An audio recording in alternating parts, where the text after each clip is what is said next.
Good morning and welcome to OSW Daily, where each day we discuss the key topics that are related to work. We talk about them with leading experts in the industry and thought leaders. Today, no different. So what are we going to talk about? Let's pull up the agenda for today. Today we're going to talk about Elemental Change. It's a new book being published. Comes out actually next week in the UK, published by Neil Usher, written by Neil Usher. We're going to talk about the components of change operating system. Will workers have more of a say in their work going forward as we think about the change, the vaccine news that's just come out, and what are the biggest opportunities for change? So as I say, we're going to have this conversation with Neil Usher. If this is your first time coming across the channel, please thank you for joining us, and hopefully you find value in this. And if you want to learn more, go to opensourceworkplace.com. But let me bring in Neil. Neil, how are you doing? Great to have you back with us. Hi there, delighted to be back. Thanks for inviting me.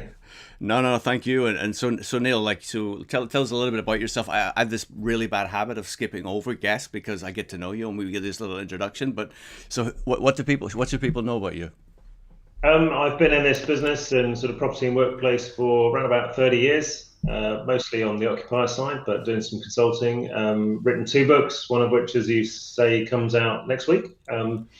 I'm going to have to start doing some countdown posts to the publication date on the 19th in the UK. Comes out in the US 3 months later. I'm the Chief Workplace and Change Strategist for GoSpace.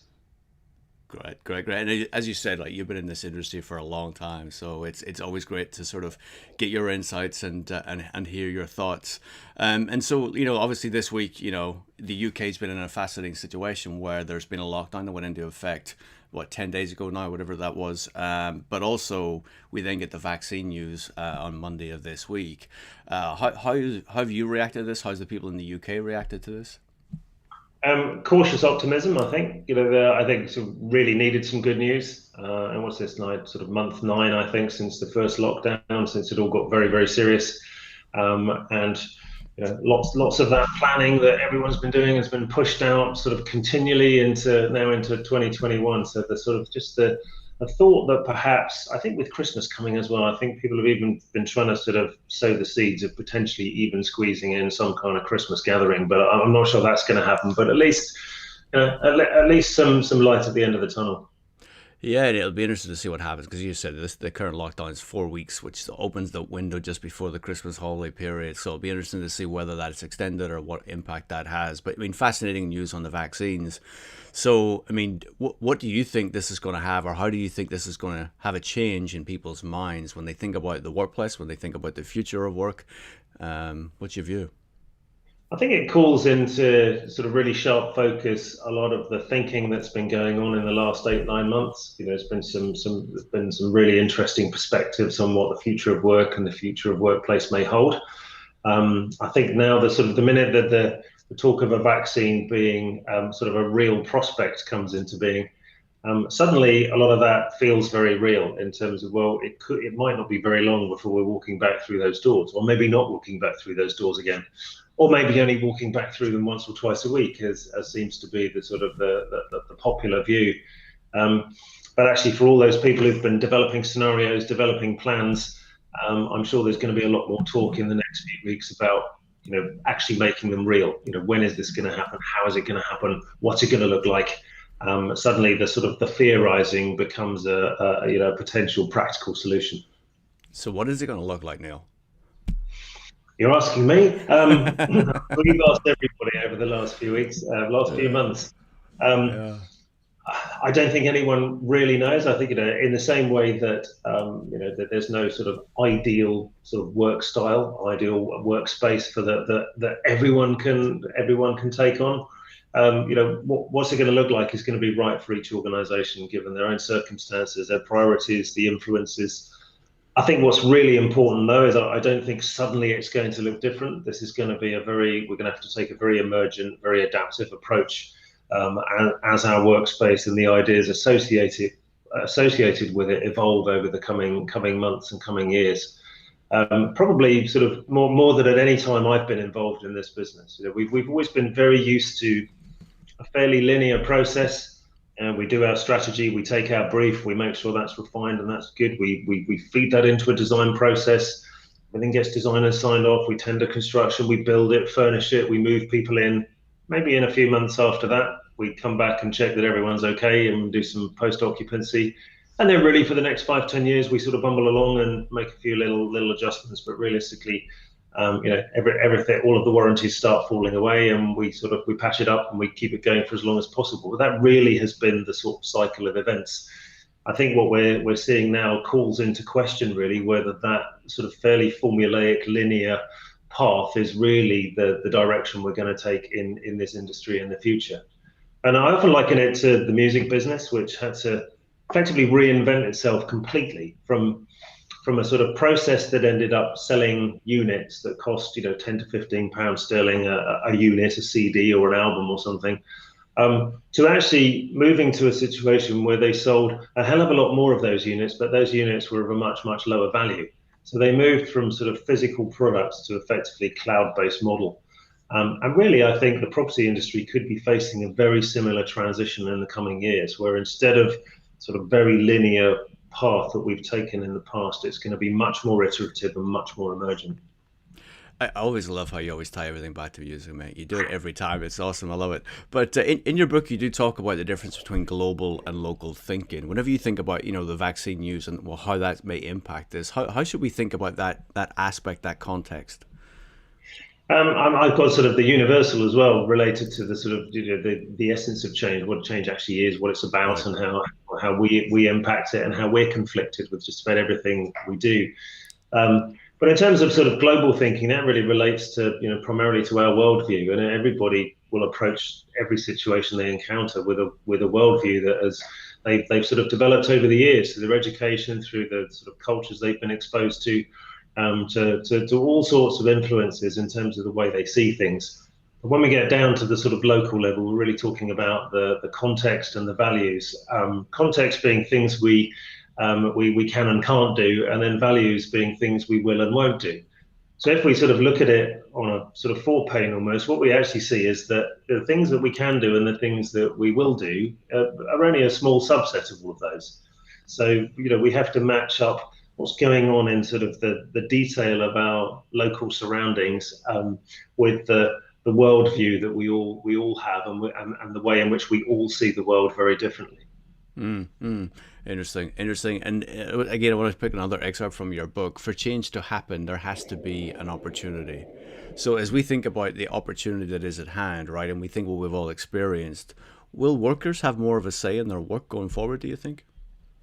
I mean, I would like to think they would. I'm massively in favour of sort of just more self-determination and decision making being sort of pushed to the fringes of organisations to being more localised. But I think that most organisational structures are still relatively hierarchical, still based on sort of command and control models. So that sort of approach has to permeate sort of every corner of an organisation to be effective. It can't just be related to one or two of the strata within an organisation. It has to be completely absorbed and become part of its day-to-day modus operandi. You can't have a sort of command and control structure with small pockets of that occurring and then not occurring everywhere else, because those pockets will fairly soon be swallowed up again. So it's a systemic change if that's to actually occur. And so, do you think leadership has sort of looked at that and seen that opportunity, or do you not think? Do you think they're just going to revert back to what they know?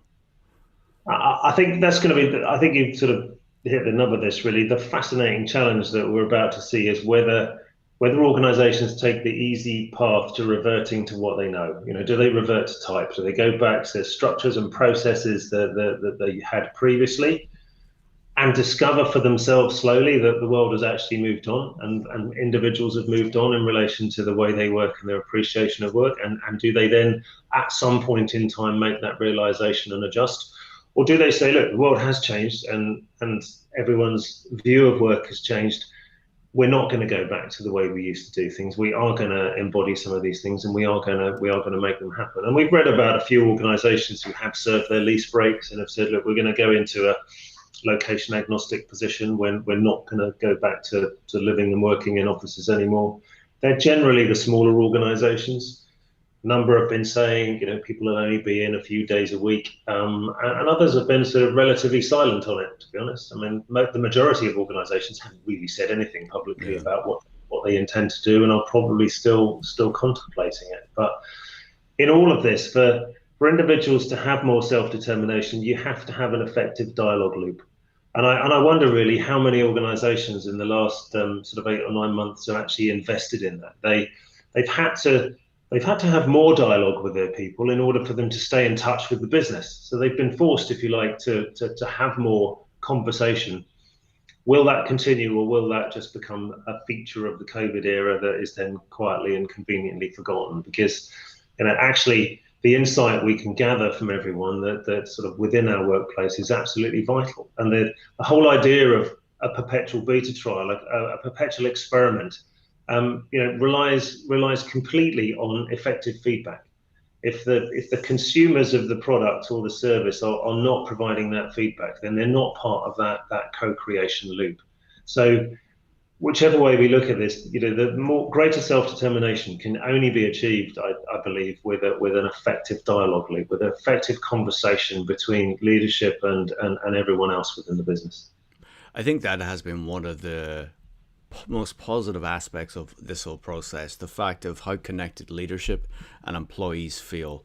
I talk to peers, I talk to people, other organizations within my own organization, and that's the one thing that comes up all the time: the appreciation employees have for leadership, how leadership have treated them through this period of time, and the communication, the interaction. And absolutely, one hopes that that does continue. But I think from a leadership perspective, they also appreciate it. Wouldn't you agree? Absolutely, and I just hope that as they physically start to interact with people and see, because it's always going to be a subset in the office. Yeah. Even pre-COVID, most offices were give or take a few percentage points were half empty on a day-to-day basis with the comings and goings of people.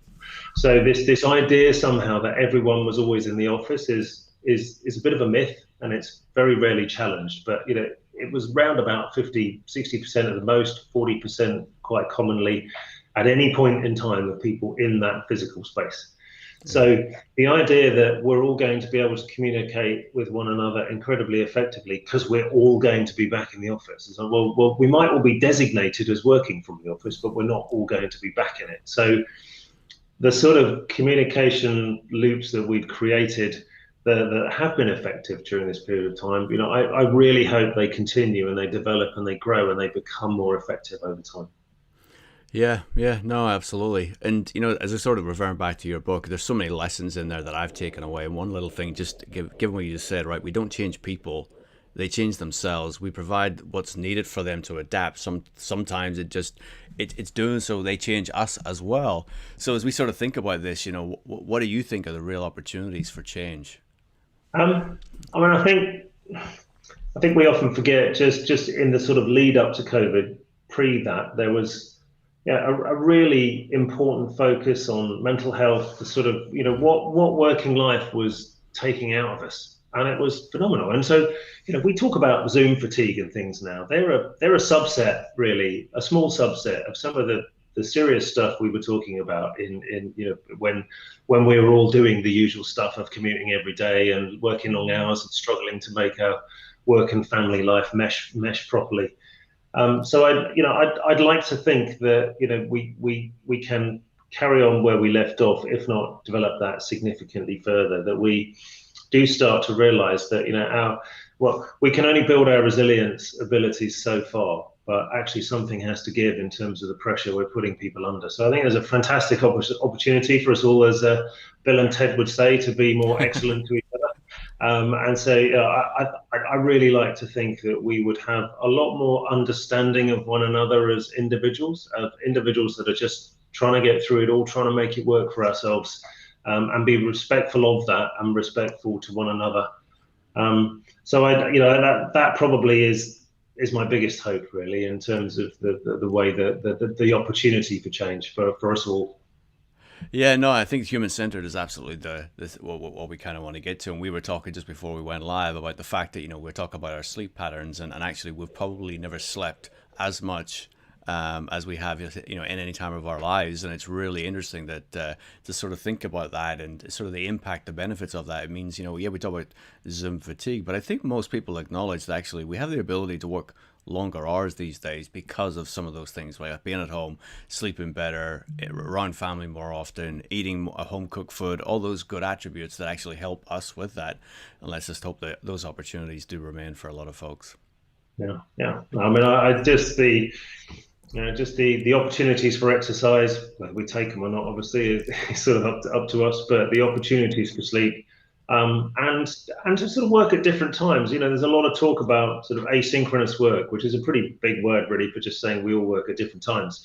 But we can still work on the same things when we're not physically gathered around a huddle table or a meeting table or something. We are still all contributing to things that are in common, working as teams, working collaboratively, but not necessarily in the same, or definitely not in the same physical space, but not necessarily in the same time slots as well. Yeah. And I think one of the things we have learned is that actually, that's possible. It doesn't always need everyone to be in for something to happen. We can still actually work really collaboratively and actually spread that collaboration net much, much wider. Right. We get a lot more people with a lot more expertise now involved in solving problems because we can bring them in, because we can access them, because we don't need to say, well, the only people who can be in this conversation are those people in the room. And I think one of our challenges going forward when we do start to return to physical space will be to make sure that we don't treat this as a sort of two-tier system, that being in the room somehow earns more kudos, gets the right to say more, but that if we dial a few people in while we're in the room, that we use the sort of technology that makes them feel like they're in the room, and those in the room feel like those people on the video call are actually participating. And somehow they haven't lost some of the rights to speak or to contribute because they're on the screen rather than physically in that space. And then also being respectful when we're in that physical space. One of the things I talk about in the book is the meeting after the meeting, the sort of the discussions that go on when the meeting is finished by a sort of smaller group of people who are kind of either challenging things or making decisions or deciding to do something that wasn't decided in the meeting. They also have to be respectful of the fact that other colleagues have taken part in that meeting and that discussion, but they might not be there for what goes on afterwards. So, Right. so think about how they're potentially losing out on that. So I think our challenge will be to make sure that it's a very sort of flat system in the sense that it doesn't matter whether you're in the room or on the screen, you're equally heard and you're an equal contributor. I think it's a great point. It's a pet peeve of mine. I don't understand where you're on a meeting and then someone goes, let's you free now for a quick call to follow up on this. Where it's like, well, hold on a minute, let's talk about it here when everyone's here, and then we all know what we're doing and everyone has the same picture. I totally agree with you. So going to your book. So part one is all about understanding of change.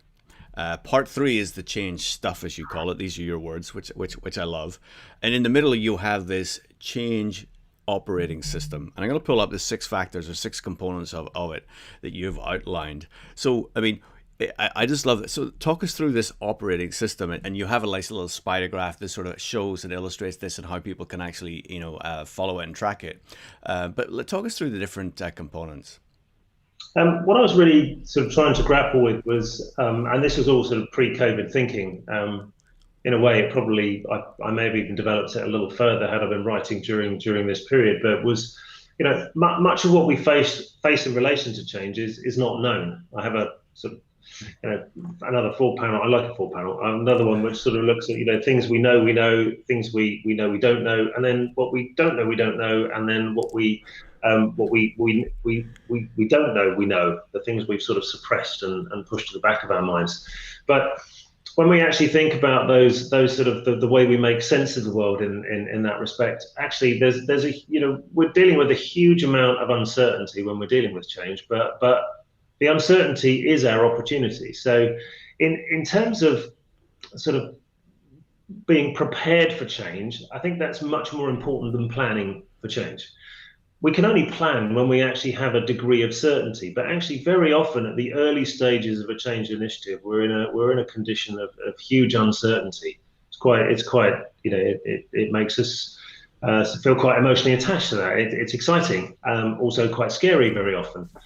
So how do we maintain a situation where we're always prepared for what gets thrown at us? How are we in a sort of permanent state, if you like, of preparedness? And how do we relate the sort of the components of the operating system together to make sure that we can deal with anything that comes our way? So this is all about preparation. The plan is just a subset of all of this. The plan emerges, and is, I recommend it's treated in quite a soft way, but the plan emerges when we have all of these components in place and that they all interplay with one another. So while I put them in the spider chart, they're not necessarily in order. They may be dialed up, they may be dialed down, depending on what we're facing. But we have to have an opportunity. There has to, whether we identify that ourselves through the work we're doing, or whether it presents itself to us, there has to be an opening. That the sort of the all of those moving parts with nothing standing still in front of us. There has to be a sort of shard of light or something that comes our way where we think, we can do something here. Sometimes we have to work it. We have to move some of those parts and nudge them around until we can find that opportunity. But we then need to map that, and mapping that opportunity really comes from sort of how we got here in the first place. The history of all of this, the present situation, and where we think in a little more detail we might go in the future, how we characterize that opportunity. And that then helps us look at the reverse side of the opportunity, which is the risk. So we can look at both opportunity and risk together, two sides of that. We distill all of that into a vision. And I propose really that this is more of a question than a statement, because questions are fantastic. They make everyone feel included.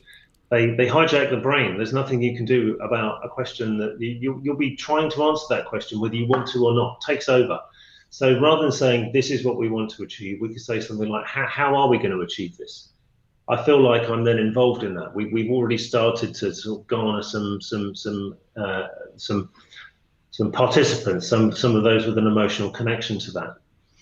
With evidence, I think it's a combination of, amongst other things, primarily data and story, and matching the hearing stories and telling stories along with the data. So making the data come alive, but also giving some substance to the stories we tell, and having those two things operating in tandem.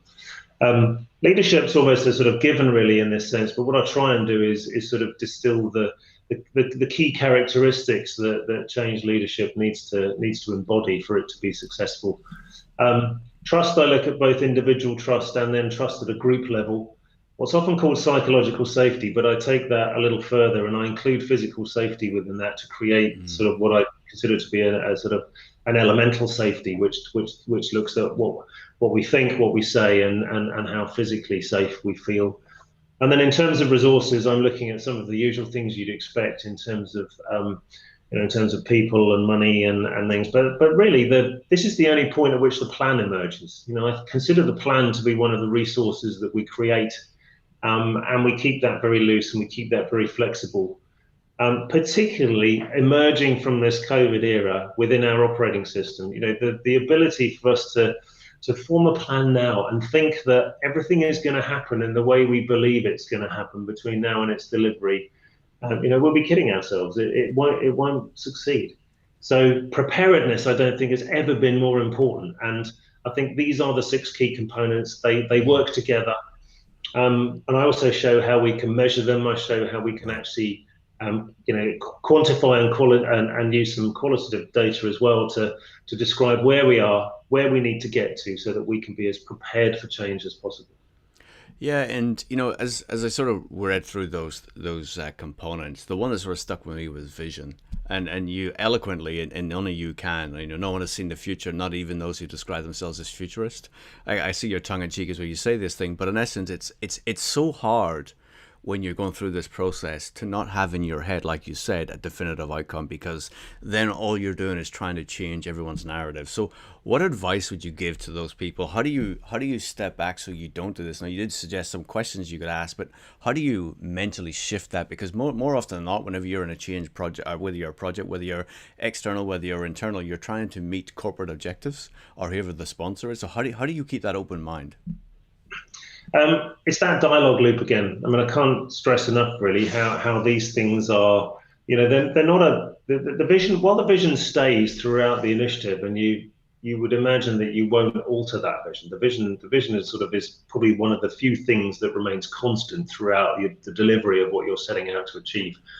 But the more that it's pitched as a question, the more it gives the opportunity then to create that dialogue that is going to be effective. And I also talk in the book about the whole kind of just the sort of the wrong direction we go in when we think about buy-in and we think about winning hearts and minds. We think about the sort of the popular language of change. It's very transactional. If we think that for a moment that all we're doing is moving people from the sort of skeptical or refusal column into the sort of acceptance column, that's just a process of just sort of shepherding everyone across bit by bit. Oh, this didn't work. Let's try something else. And we got a few more in that column. Who's to say they're not just going to go back to where they started from? This is not a one-time transaction. This is an evolutionary process in itself. So we have to have that dialogue loop. And I'd much rather see critical participants in this process than I would people who have just sort of signified somehow that they've moved, that this is not a transactional process. So, I don't use the language of winning because I don't want anyone to feel like they're losing. Winners implies losers, and that's just not a good place to be in leading a change initiative.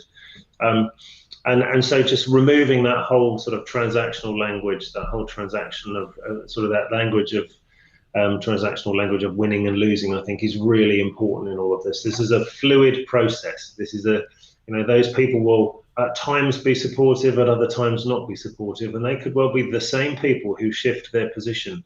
But we want to hear from them. We need to hear why they may have shifted. We as the leaders of the initiative are the easiest people to convince that this is a good idea. We need people constantly saying to us, are you sure this is a good idea? There might be another way to do this. Have you thought about X, Y, or Z? Are you sure you want to take this step? Because there might be a different path you could take. That's vital. We can't corral all of these views together and just assume that there's some form of resistance and dismiss them. We have to search for that insight. We have to bring it inside the loop. And I think underneath a vision question, that is all possible. And it all feels right. It feels like it's a dialogue. It feels like everyone's included in that process, and we move everybody together. Yeah, yeah, and it's change is so hard, right? Take people along that journey is so hard. But one other line you pull out, which again I love: our future self has cracked the problems we face. They're worthy of getting to know them, right? Our future self. How do we get to know our future self, right? So, a question for you then, Neil. What do you do to get to know your future self? I first discovered my future self, and I was probably facing the biggest problem I think I'd ever faced with the project. It was a sort of combination of legal case law. It was a sort of alignment of the planets in all the wrong respects, really, with sort of legal case law, budget challenges. And I can remember sitting with the professional team and actually saying, do you know what? This looks like a solid brick wall. It looks like there's no way through it, around it, or over it at all. It looks like we are really stuck. But I'm pretty confident that at some point in the future, we're all going to be sitting there with a cup of tea or something stronger, just say, God, do you remember that time when we sat in the room and we thought we were never going to solve that problem? And then I started sort of replaying that over the whole of my career and thought, I've been in this situation before. But there's something in the fact that my future self is going to have solved this problem. So I think it's a way of, that was where I sort of, at that particular time, I remember being in that physical space. I mean, it must have been like 10, 12 years ago now, but I do remember that process, and I've deployed the process since, which is there is always a way around these problems. They're never as solid a brick wall as you think. And there's a process of just sort of connecting with the future, if you like, and sort of, drawing yourself forward to your future self who solved that problem. And it's you, it's not someone else. You're not thinking about this in terms of, whilst we need the people around us and we need to bounce those ideas and we need to work as a team in this sense, just for your own personal sort of motivation to resolve these things. It's my future self. It's me in the future that's actually sitting there saying, come on, we can do this. You will do this. You will get here because I'm sitting here right now waiting for you. Yeah, yeah. I just found it really, really useful at the point in times which you'll always get where you think things are insurmountable, that you do feel that there's going to be a way through this. We're going to make it happen. No, and I love that. Actually, on my wall, just over to my right, I have something written. There are very few mysteries in the world, but there are a lot of puzzles. Just to remind ourselves, similar to you, right? So there's a lot of puzzles. We don't know how to get it. There's very few mysteries, and there will always be a solution. We just have to think contextually, maybe outside the box or whatever Yeah, else, what other yeah. phrase we want to use to sort of describe that. So that's great. That's great. So look, before we wrap up, Neil, any last parting words you want to give to us today? I think I'd just like everybody to keep an open mind, stay critical. When I say that our industry needs as much critical thinking as possible, that doesn't mean just trashing everything. That means, constructive criticism. That means thinking of ways around the problems and challenges we face. I wouldn't want us to think that after this sort of period of time, really, where there's been a huge amount of introspection, probably more online debate about the issues we face than I've ever seen before. A little bit of tension here and there, quite a lot of emotion swirling around, but I wouldn't want us to lose that. I think we've actually, as an industry, been more open than we've ever been, and more prepared to talk about these things. And so my request to everyone, my plea really is just keep talking, keep if you think of great ideas or interesting perspectives, air them. If you've got questions, put them out there. Yeah. It's been amazing when people do put questions out there, how willing everyone else is to chip in and respond and try and answer those. But I think as an industry, we have advanced in that sense. We've become more open. We've become better able to share ideas, perspectives, and ask questions. Please don't lose that. Let's keep that going, and let's because we succeed or fail together. Our industry needs to work together, and we need to think and practice together. Keep that going. That's great, Neil. Great. Thank you. And folks, there's links to Neil's books in the description below. There's also a link to an animation we did of the Elemental Workplace as well. So it's good to go check that out. Neil, thank you as ever. It's always good to chat with you. And until we catch up again very soon, be well and stay safe, mate. Thanks, Steve.